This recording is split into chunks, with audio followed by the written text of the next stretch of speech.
Hi all, இது Wednesday mini vlog. இன்னைக்கு நம்ம வீட்டில் ஃபுல்லாக முறுக்கு சுடுற வேலை தான் இருந்தது. பெண்டு கல்ன்ற அளவுக்கு இன்னைக்கு செம்மையான ஒர்க்கு. ஃபர்ஸ்ட் டைம் நான் முறுக்கு சுடும் போது ஒரு 1/2 கிலோவில் செஞ்சிருப்பேன்னு நினைக்கிறேன். அதனால கொஞ்சம் சீக்கிரம் முடிஞ்சது. அதே போல் தான் இந்த 1 கிலோ மாவுலையும் பண்ணுவோம்னு நினச்சிட்டு நானும் பார்த்தீங்கன்னா ஒரு 12 o'clockல ஸ்டார்ட் பண்ணிட்டேன்.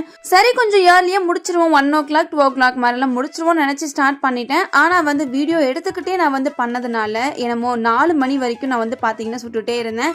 கிட்டத்தட்ட ஒரு 2 கிலோ வரைக்கும் பார்த்தீங்கன்னா முறுக்குலாம் வந்திருக்கும். நிறைய டிஃப்ரெண்டான வெரைட்டிலாம் முறுக்கு பண்ணிட்டு எல்லாத்தையும் ஒரு பெரிய தூக்கு பண்ணியில் ஸ்டோர் பண்ணிட்டேன். அப்படியே ஹஸ்பண்ட் வர டைம் ஆயிடுச்சுன்னு சொல்லிட்டு சைட் பை சைட் டீயும் போட்டுட்டு இருந்தேன். ஆனால் என்னதான் நம்ம கஷ்டப்பட்டு இவ்வளோ நேரம் டைம் எடுத்து பண்ணாலும் அதோட ஃபினிஷிங் வேற லெவலில் இருந்தது. கண்டிப்பாக இந்த வீடியோ உங்களோட ஷேர் பண்ணிக்கிறேன். லாங் வீடியோலும் ஷேர் பண்ணிக்கிறேன், ஷார்ட்ஸ் வீடியோலையும் ஷேர் பண்ணிக்கிறேன். கண்டிப்பாக டைம் இருக்கும்போது பாருங்க. எல்லா வேலையும் முடிச்சுட்டு ஏதாவது வெளியே போய் சாப்பிடணும் போல இருந்தது. அதனால காளான் போய் சாப்பிடலான்னு சொல்லிட்டு கடைக்கு போயிட்டோம். இன்னைக்கு டே ரொம்ப சூப்பராக போச்சு. நாளை பார்க்கலாம்.